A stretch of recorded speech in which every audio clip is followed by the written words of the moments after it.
Welcome everyone to another episode of Behind the Human. I'm your host, Mark Champagne, and it's my job to unpack the stories and mental fitness practices of people living at the top of their game, personally and professionally. Today I'm super excited. We've got Matt Potter on the show. He is the co-founder of Pray.com as his current job. And I mean, man, he's done a lot of things in the tech world and just life in general before that. So we've got so many things to talk about. Welcome to the show. Mark, thanks so much for having me on. It's an honor and a blessing to be on the show. Right back at you. I mean, I just can't wait to dive in. There's just so many things to talk about. But before we jump into any of those topics, let's just delete the bios and the headlines and just start with the question of who are you? Yeah. So great question. I am an American Christian tech entrepreneur, husband, son, and just trying to make a small dent in the world for the better.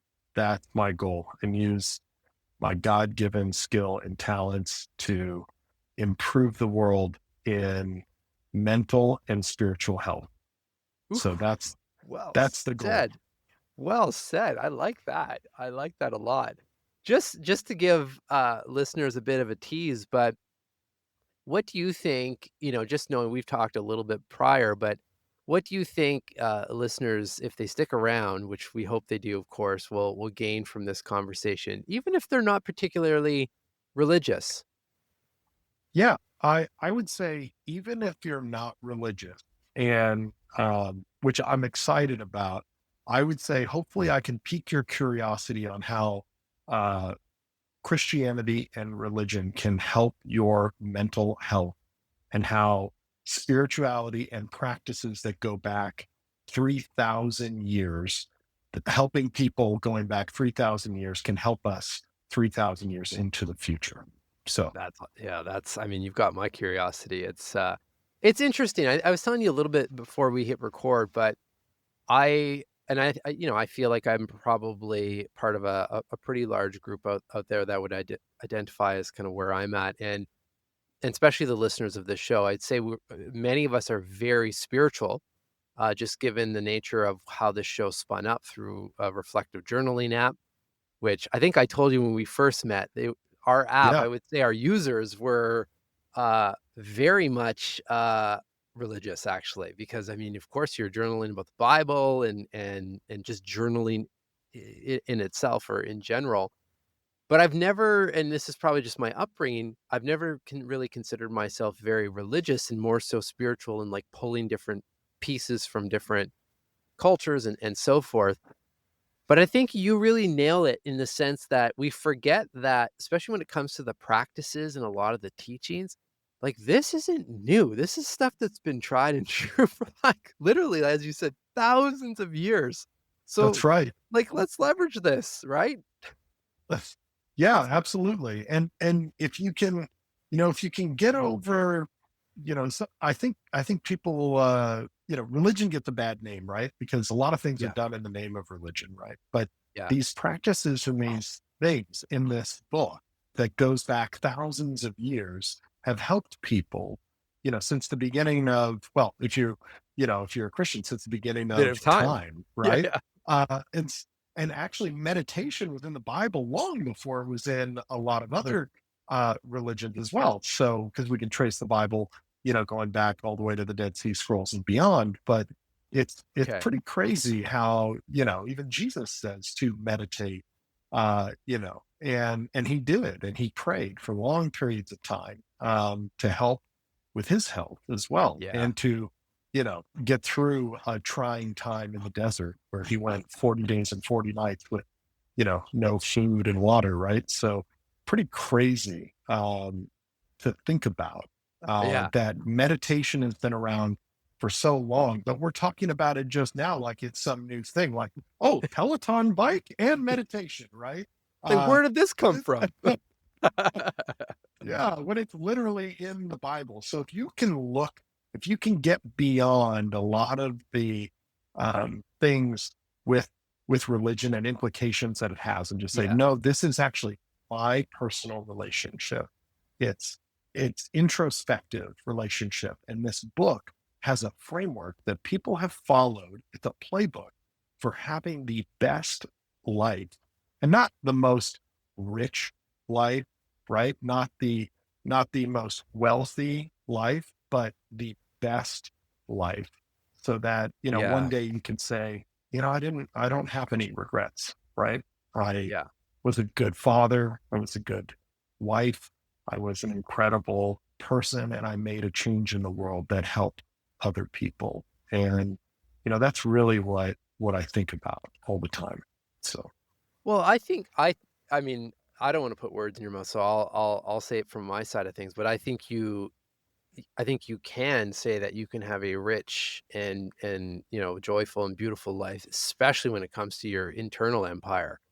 When absolutely. Yeah. you have when you I think it boils down, at least for me, it boils down to a lot of us have lost or have a what I'm trying to think of the words, like, I wanna say weak, but or just not a well thought out belief system Mhm. in general, or, maybe we've come up with a certain belief system that doesn't really, resonate anymore, and then we've kind of, like, abandoned the ships and are rudderless in many ways, and I really think that that has a lot to do with why we're in such a terrible spot when it comes to our minds and mental health and so forth, and loneliness, and then you also see people kind of, like, just gravitating towards, really wild, like, kinda conspiracy theories, because it's like that sense of belonging, right? We're Yeah. missing that as like, we've in tribes, we had like, everywhere, right? That's how we've come to be, like, somehow we've lost that along the way that, and I agree with what you're saying, if you can be open, like anything, it's not just religion. I remember when I was redoing the research for my first book, Personal Socrates, a lot of the people in there are historical figures. And, you know, you you read their biographies. It's not like you take everything from the biography as, wow, this is exactly how I need to be. I mean, I would say take the stuff that resonates and that you can do good with in the world, and everyone's got something that, okay, Yeah. well, I'm not gonna do that, and that's okay, right? Yeah. So Yeah. That's anyway, right. I've just, like, jumped And right in, Matt. How did you even get no, to no, this I love it. place? I love it. And I mean, one thing I would add is like Yeah, even Marcus Aurelius, right? Even yeah, even Marcus Aurelius, the general empire who conquered a lot of the world, right? yeah, Sat down and meditated and wrote yeah, poetry, right? I mean, and this guy was brutal, right? yeah, So, yeah. we He's we actually who I was all thinking about because he's in my book. yeah, there we go. And I just got your book. I can't wait to Oh, read it. great. So I just got it. Thank you for sending it over. Of Um, course. but yeah, how did it get started? Yeah. How did pray.com get started? So for me, it all goes back to a 15-year-old pregnant girl who was nervous and didn't know what to do. And she was walking down the street in the town across town, right?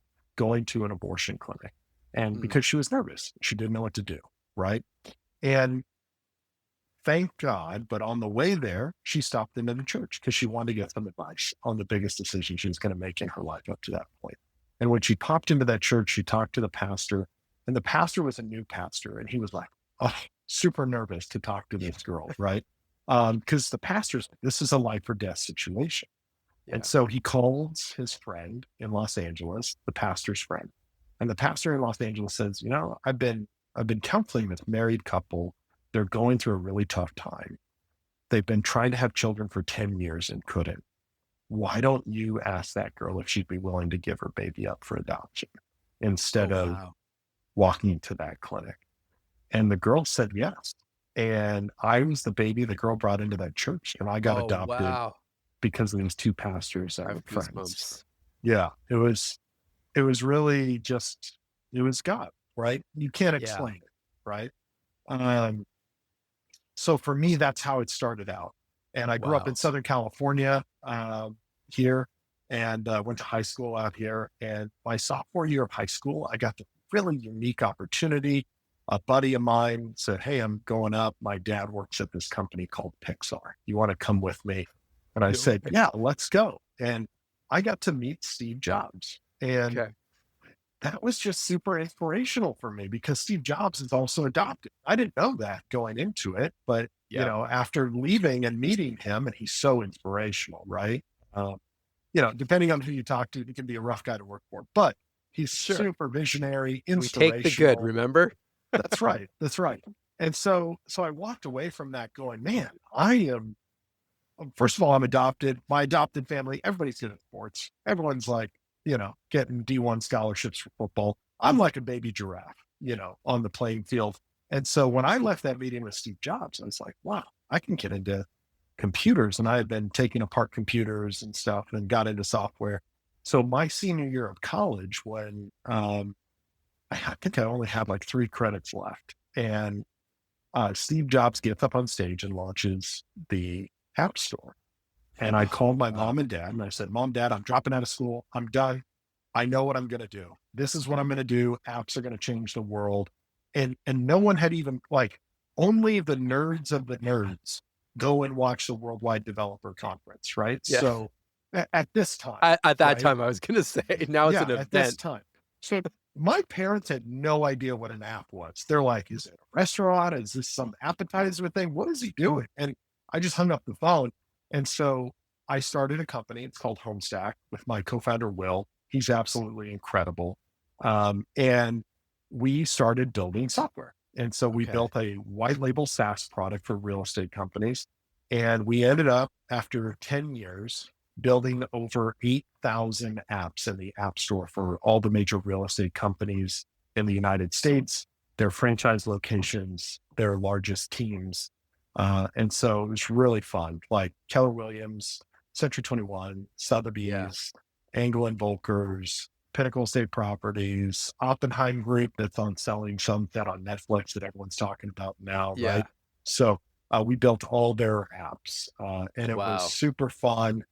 And you know what? I hit my worldly goals. Like I hit a point where, I didn't have to work if I didn't want to. And I didn't know what to do, Mark. I felt like I lost my purpose. Mm. Like I I felt lost.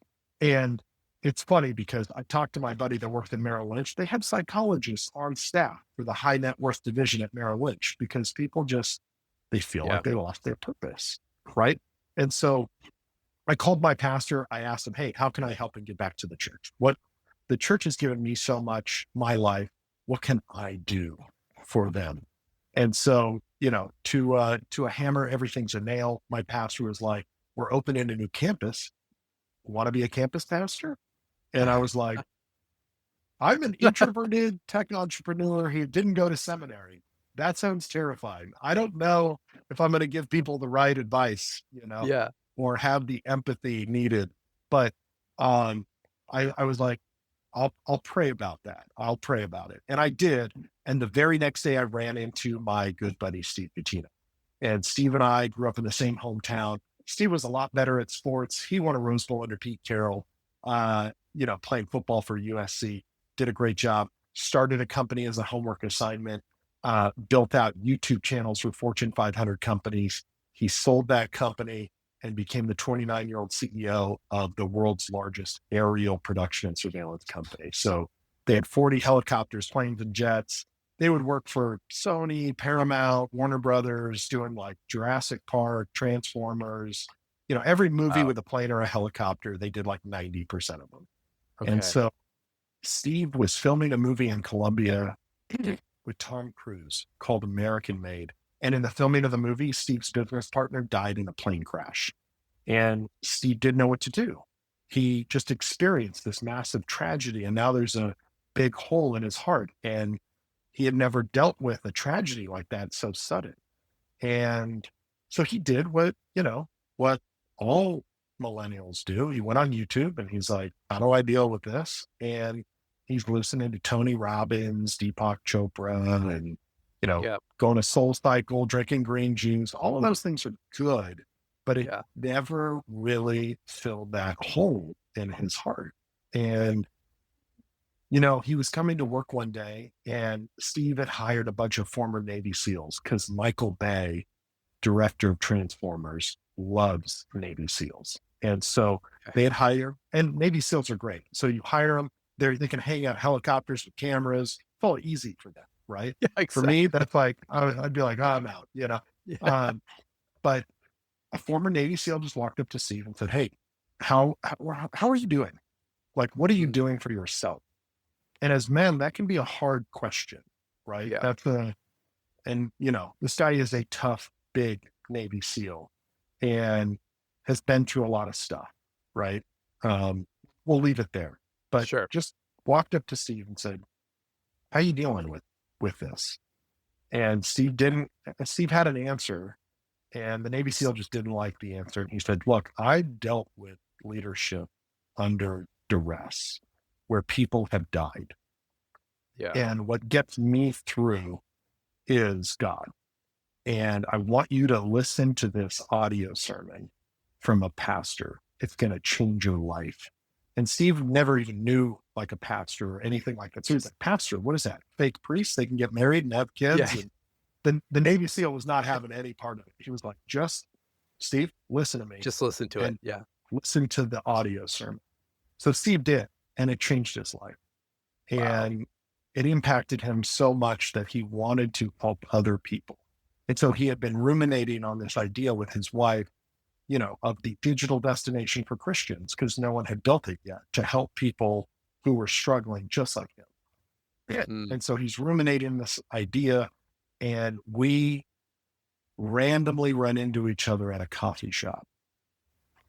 And Steve is there because he flew in an engineer from another country to ask him if he could help him build an app to build pray.com. And the engineer said, I can't do this.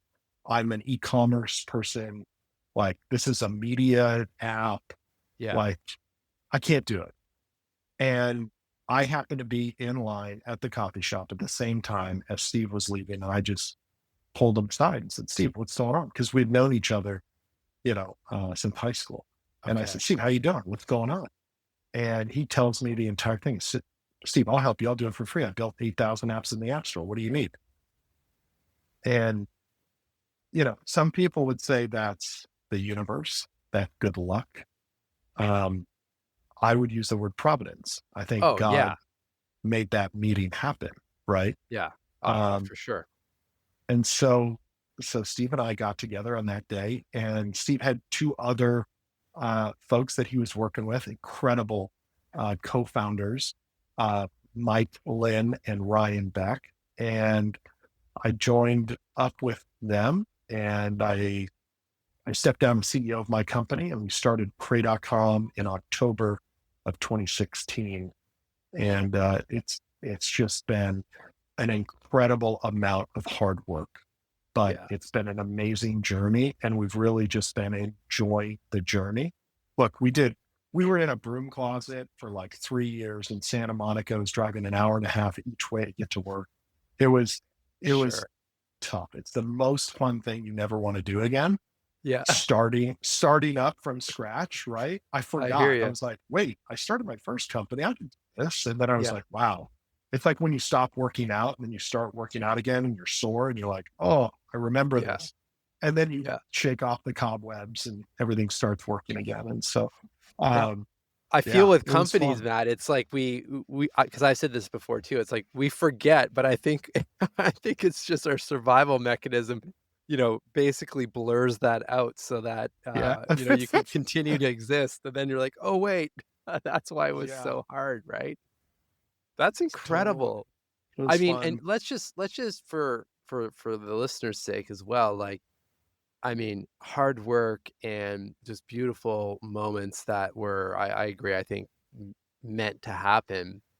And I mean, you can correct me if I'm wrong. I mean, this is the internet pulling stats, but I'm just pulling some stats that I was seeing, like something like 2.5 billion minutes of prayer consumed on the app, over something 3 like 20. billion now, actually. 3 billion, Wow, which 3 billion, the 23 math million people users. That's probably 25, 25 25. now. Yeah. Yeah. The podcast downloads, like, well over 100 million. 200 now. Yeah. It's unbelievable. I mean, let's just pause for a second. Like, how does that make you feel? Do you ever step back and just be like, because I know it's easy to get caught up in the business of like making sure everything's functioning and you're growing Yeah. and so forth. But like, how do you kick back for a second and be like, wow, this started with a conversation in a coffee shop? Totally. Totally. And, we have those moments sometimes, usually it's on the weekend when not thinking about anything else. And you're Yeah. trying to not think about work or anything. And maybe you're at the pool, maybe you're just chilling in your backyard and you go, wow, like it's been a long time, a lot of work, but we've impacted so many people. And that's what for me, that's what it all comes back to is, you know, how many people have we impacted with what we've done? Right. And so yeah, the numbers are awesome. The quantitative is awesome, but the qualitative for me is what keeps Yeah. me going every day. And it's, people who write in and said that they were going to commit suicide. And then they Yeah. used our app and they thank us. And I always write back, I said, hey, it wasn't us.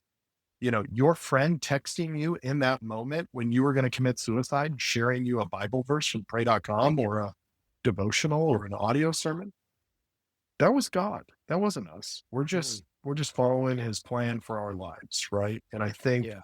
those are the things, when people hit their darkest moments in life, whether it's them or they're going through something with somebody else, that's when God shows up, right? In those moments. And so, yeah, it's just there's so many stories, Mark, like I woman can whose imagine. whose 16-year-old daughter got in a car accident. She's in a coma at 4 in the morning in the hospital and has nowhere else to turn. Who can you call at 4 in the morning and go, they'll pick up and like, I'm going through this. I need your help. Well, she turned to our app Yeah. and it helped her in that moment. A police officer in Ohio wrote in, said, end of my shift. I've been planning for months. I'm going to go home and kill myself at the end of my shift. And I don't know who it was. He said a friend texted him a sermon from the app, changed his life. Yeah. He chose life after that. Yeah. Like Well, those isn't are it? some of the things, But you know? it's so I mean, obviously, again, like this seems like just a divine path. I mean, just the fact that you are alive and that the whole story of how that came. I mean, it's literally what you're doing, and obviously different probably. I mean, there could be exact situations like that, but in many other situations, you're literally like replaying your story over and over again, and millions of people. I mean, that's so powerful. I never thought about it like that. That's super interesting and really impactful. Thanks for saying that. I never thought about it like that. Wow, cool. Um, You're welcome. I mean, I can't help as the listener. I'm like, I'm just seeing the whole thing coming full circle. It's it's Thank you. it's powerful. Thank you S so much. Yeah, I think look, I don't want to, I have a bucket list. I don't know, Mark, do you have a bucket list? Have you ever Yeah, of written one course. down? Yeah, So yeah, I have this bucket list and trying to check things off the bucket list. One is like swim with sharks in Africa, and sure. uh, get to base camp in Everest, whatever. But there's one on there where it's like reach my God given potential before my parents die. And it's Mm, like some of these really like big things that you don't want to regret, you start thinking about when you think about the rest of your life and the impact you're having on other people. Right. And so yeah, if every day, like we talk about this internally at pray.com, it's like if everybody just got up and prayed every morning, the world would be a completely different place. You may yeah, not have that road rage that you were having on your way to work. You may choose, a different tone with your spouse or significant other. You may, be a little bit more amenable to change, right? Um, it's just interesting, when you get up and you can think and you can pray and give things up to God rather than um, rather than internalizing them. Like, I think what a lot of people get wrong about meditation is they focus on their problems, and it's called Mm, rumination, right? yeah, You just continue to, and those problems keep coming up because you're focusing on the problem, right? Instead of giving up the problem to God and saying, look, God is bigger than me. He yeah. literally wrote the rules of the universe. And so I'm just going to give this problem up to God instead of trying to, ruminate on it every day. And I think that that little change, just praying every day and giving your problems to God, it's so small that it's so easy not to do. Yeah, But if you tried to it, do it. how much different would the world be? Right?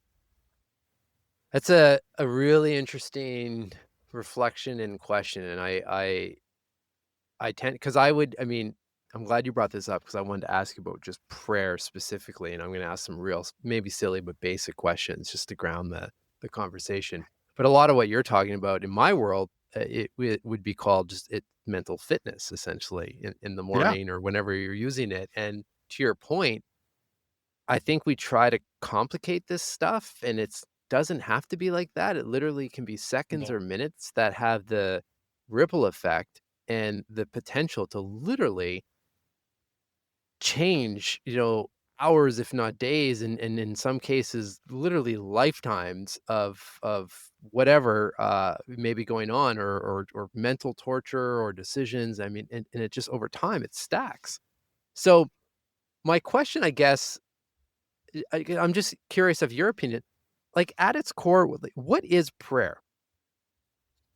So I would define prayer as a direct communication with God and a development of a personal relationship with your creator.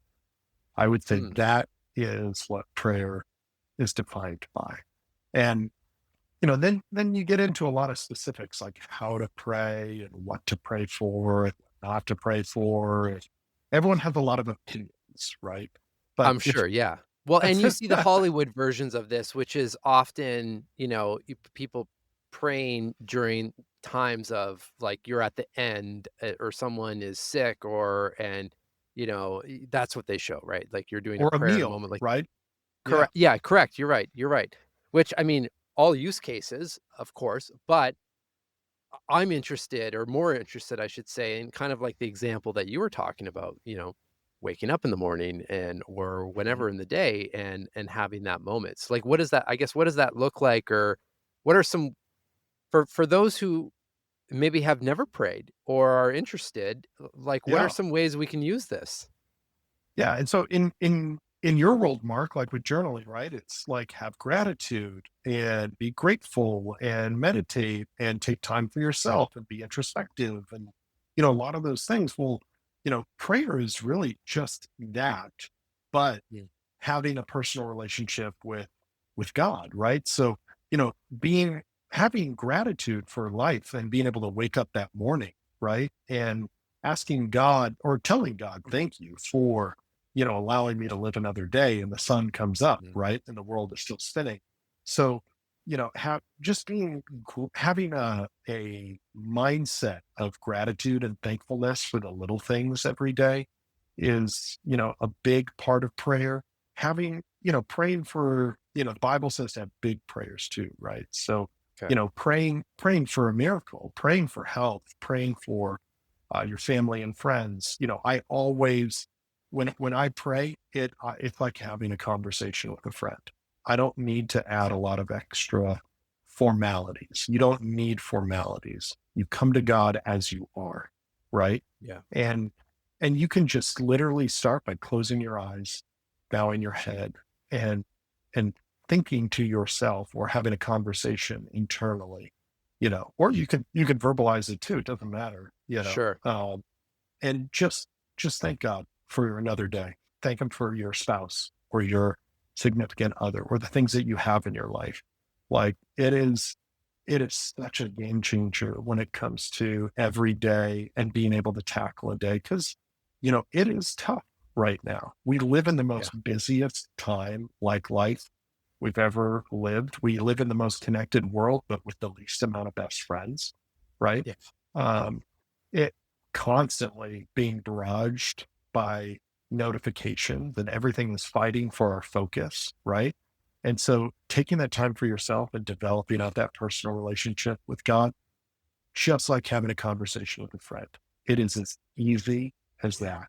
Like someone that you've known forever who knows everything about you, good and the bad, and it's okay. Yeah. And they still love you unconditionally, no matter what. Like people ask me this all the time. They're like, man, I'm, I've done some bad stuff. Like I embezzled money, my business partner, like all this stuff. I'm like, yeah, well, Saul in the Bible invented new ways to kill people and like killed thousands of people. And he became Paul and had a conversion on the road to Damascus, and God loves him. Right. Yeah. Yeah. And they're Yeah. like, really? I'm like, yeah, it's a Yeah. story in the Bible. I'll tell you about it. You know, it's so simple. It's so easy. Um, but, and then there's other people who are just like, I'm a good person. Like unequivocally, I'm a good person, you know, Yeah. and like, okay, well, what makes you a good person? Well, I did this, this, and this. Well, it's like, God doesn't care what you did, right? Like he just wants to know you. And how simple is that? Right. Um, it's Well, it's pretty just interesting. the ritual of it is so powerful, Yeah. right? It's, Yeah. and to your point, like, um what's going on? We got some weird video thing going on. Okay. Um, yeah, like, to your point, like, there's so much going on that we need that. Like, we need practices, we need prayer, like, call it whatever you would like. We need those moments of kind of reprieve from the wildness of the day to provide some sort of grounding, right? And then, of course, then direction and so forth. And then I find as well that you just start to like things start to happen, right? You That's start right. seeing That's things right. that others don't see. And I mean, you can You use whatever randomly language. run into a friend at a coffee shop. Exactly. Yeah. Not so random. But I mean, and again, it doesn't even matter how you label that. Just experience it, right? And, like, Yeah. and it's happening when your mind is a little bit more clear and you're not in this, like, survival mode, right? And That's the big one. Mark, it kind of goes back. Have you ever heard of Pascal's wager? I have not, no. So he was a scientist and philosopher, Pascal, and he just basically posits like if you believe in God, infinite reward, right?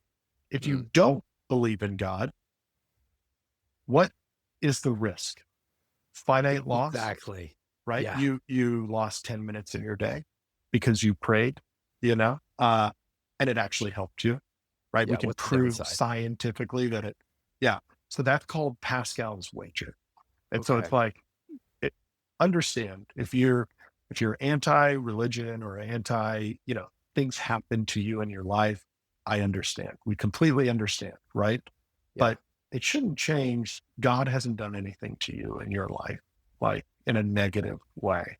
And so it's so easy just to meditate and pray in the morning, and it helps your health, helps your mental health, but also helps your physical health too. Yeah. And there's Yeah. all these clinical trials that are coming up. We're doing clinical trials, but Yeah, there's a tell us a ton little of bit about that. studies. Yeah. So we hired some PhD scientists. Like, what better way to think about having a religious company like pray.com and hire a bunch of scientists, right? Yeah. That's what we're like, this is a good idea. Let's hire a bunch of scientists. And it is it is a good idea. So we've done 3 clinical trials so far. We've got a bunch more coming, but 3 clinical trials so far that show that, the efficacy of a digital therapeutic like pray.com, reminding you to pray, and you pray in the mornings or in the evenings, whenever you want. And how does that work? Well, we've seen a decrease, like an exponential decrease in mental health symptoms. Yeah. So, if you have mental health challenges, you using pray.com, hey, you can just pray every day. You don't have to use the app or the website, but you just pray every day. And the amount of time doesn't matter. It's the frequency. So Mm, if you did 1 minute a day every day, it's the same as doing 20 minutes a day, every day. That's The interesting. frequency matters more than the amount of time.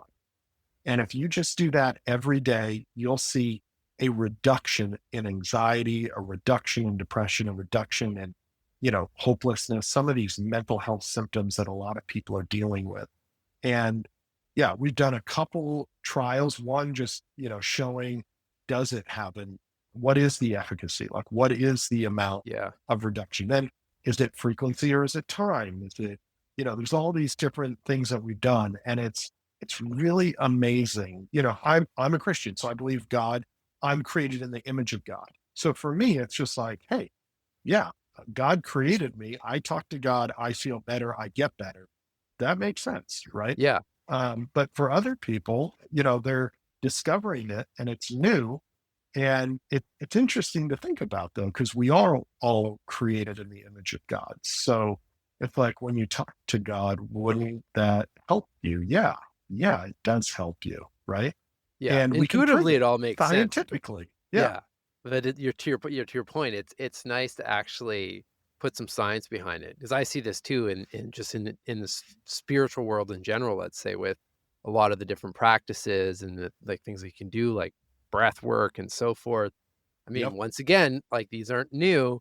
And for a long time, people were like, ah, that's just like kind of woo-woo stuff. And like, Totally. well, I mean, if you think about it intuitively, like kind of what we've been talking, I mean, it makes sense. But now the science is catching up, thankfully, for because of people like you and your team and so forth that are willing to go and do the trials, right? Which is fantastic.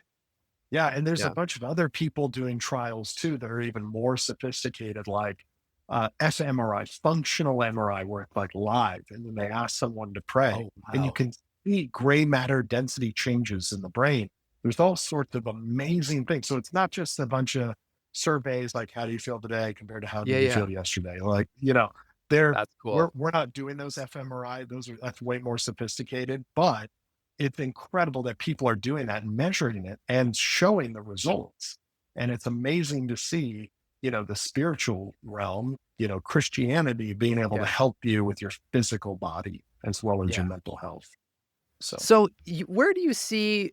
Just I'm conscious of time, so I want to respect your time, but yeah, I would be remiss not to ask about just where you see religion today and where it's going and so forth. And I guess for the context of the listeners, I mean, before we hit record, I was sharing some of my thoughts around, like, it seems we can't argue. I mean, religion was almost part of everyone's lives at one point, and then there seems to be this big period where people were dropping off, various reasons, of course, and then I feel like it's coming back. And yeah. I mean, you would have the data on this, and you're in it, so I'm curious to get your opinion on where you see things going. Yeah. Thank you for the question. So, if you read the news would say, "All religion is going backwards. Christianity is dropping in the United States." All of these things, right? And then, so if you read the Yeah, news and you're like, "How are movie theaters doing?" Well, they would say movie theaters are terrible, and yeah. no one's going to the movies anymore. And well, let's peel a little couple layers on the onion Yeah. deeper on that, right? So First, never trust the news is the first lesson. yeah, yeah, yeah. I But wasn't keep gonna going. say that, but um, so people are consuming more movies than ever before. They're Yeah, just doing it in a different way. And the yeah, way people are experiencing Christianity, at least, I have the data on that. Faith-based content consumption, faith-based app downloads and podcast downloads are up 52% in the last 24 months. So if you're seeing on Instagram or Facebook or TikTok, LinkedIn, people getting baptized, revivals happening at non-Christian universities, on football teams, these things that are popping up all over the United States, your spidey senses are true. Like it is growing. Christianity isn't dropping off like the news would have you to believe because they're measuring a survey of how many times people go to church, and yeah, that check is the declining. church. Yeah, People are not going to church every Sunday like they used to, and on Wednesday, right? They used to go multiple days a week because yeah, church was where the community got together, right? A lot of people got schooled in church. They had schools. They had, um, Bible studies and all sorts of things where the community center was the church. Well, people are now going to church about once a month. That's the average right now. It's been Okay. declining for a long time. And, lives are getting busier. People have kids that are on travel baseball teams and soccer teams and all sorts of stuff, right? Yeah. And, Steve Jobs launched this little baby here, and I can go and watch church on Sunday in my pajamas instead of getting up, getting dressed, and driving 15 to 30 minutes away, right? So Yeah. Yeah. it's Yeah. just convenience, right? Yeah. And I'm not advocating for not going to church. I think in-person relationships, in-person community, in-person church is irreplaceable. But when we look at what's happening and going on, there's about 382,000 churches in the United States. About 1,700 of them have 1,000 members or above. The rest average 100 people. And the Mhm. populations of the 100-person churches that still sing old hymns is going down. And the populations of the mega churches that have a cool band and a young Oh, pastor yeah. are going up, right? And Yeah. so I feel like there's traditional, gotta be something over I mean, of course, on the digital side that what you're saying makes sense, but I wonder, like, we're probably in sort of some sort of transition of, to your point, like the the historical physical church that you're talking about, and the smaller one, like, it's starting to go down.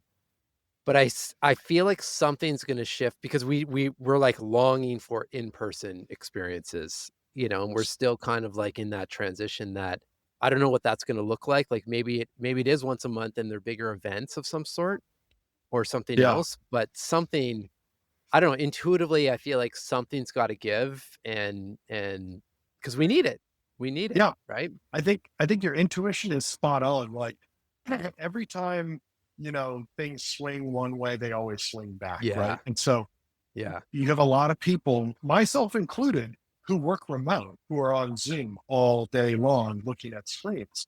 And the last thing on Sunday I want to do is look at another screen. So I want to yeah, go in person and meet people. Even though I'm an introvert, I want to go experience that in person. Now, it might be less frequently than it was, a long time ago, but yeah, I'm still craving that in-person need. So I think people will always go in person. Like it's never going to go away. It's just like you said, it's in a transition phase right now, and we'll see where it ends up. I mean, even the past like 4 years with work, right? Commercial real estate's going down. The loans on commercial real estate are coming due. Like yeah, we don't need a bunch of cubicles anymore. People would rather work from home, but yeah, it's just interesting. There's a lot of macro societal changes that are going on right now, and church is one of those things. And we've anytime communication channels have or communication methodologies have been in transition, there's been change, right? We went from the only way you heard about something was the spoken word, amphitheaters. You went and you got the news at the local church in the amphitheater. Then we yeah, had the telegraph. Then we had the radio. Then we had television. Then we had the internet. Now we have mobile phones. And now the bandwidth has caught up so much that we can be on this video call at the same time and record it, and all the bandwidth yeah, is it's good to wild. go, right? Yeah, So, anytime you have these changes, there's other effects, right? And so, can I be on a Zoom call with a pastor or with 1,000 other people? Yeah. Like you can, the way churches start up, the way pastors move forward, I think we're going to see changes because it's less, oh, I'm going to go get a giant loan to get a building to take care of people. But actually, on pray.com, people come like twice a day for over 7 hours of content consumption a month, where the mm, average amount of time they're spending in church is 1 hour on Sunday, right? yeah, yeah, Once a month. So we've yeah, increased the amount of time that people are consuming faith based content by a factor of 8, right? And yeah, so it's just and that's interesting. positive We'll mental see. nutrition. Yeah, Yeah, exactly. yeah. Exactly. Wow, Matt, I mean, we could obviously continue for I think much longer. I mean, we might have to do a part 2 and 3 at one point because there's so many other topics, but at least for today, I just can't help but continue to think, like, I feel so grateful that your birth mother was intercepted, and because of Yeah. the decision that was made there, literally millions of people and lives have been affected. And that is so powerful, and you, the team, obviously Steve and the whole crew, like, it's just such important work, especially in today's world where so many are struggling and, kinda walking around with a little bit of, I would say almost like aimless in a way or losing hope, and Yeah. it doesn't have to be like that, and I don't think we deserve to wake up feeling like that either, so thank you for what you do day in and day out, and extend that, of course, to the team and everyone within the network, and thank you for this conversation. Thank you for saying that. And yeah, big thank you to the team. I mean, the people that we hire could work anywhere. They could work at Apple, Yeah. they could work at Facebook, but they choose to help people all over the world that they've never met before. Mm. And that's a big deal. We've got our VP of content, Max Bard, absolutely incredible, was making music videos and movies and decided he wanted to help people with faith-based content. Our VP of marketing, Jason, was, working in television as a VP at a big, TV channel and decided he wanted to, help people Yeah. and move into this. It goes on. Jose, Yeah. who's our incredible designer, he was the head of design for Disney Latin America, and he left that to come to Pray.com. Wow. Our other designer in Italy, he was a designer for Ferrari. He would, design their Wow. jets and offices and all sorts of stuff. And he's just remarkable. And he wanted to use his talents. Andrea wanted to use his talents for helping people, with their Mm. mental and spiritual health. And so it's just remarkable the people that have wanted to do this with their God-given talents. And Yeah. the team is just such a big part of this. They are Ah. this. So That's beautiful. What a blessing and what a beautiful way to use, to your point, the skills and just the ripple effect of that energy going out into the world. It's so beautiful. Thanks again, Matt, and to be continued. yeah, absolutely. Thank you, Mark. Have a great day.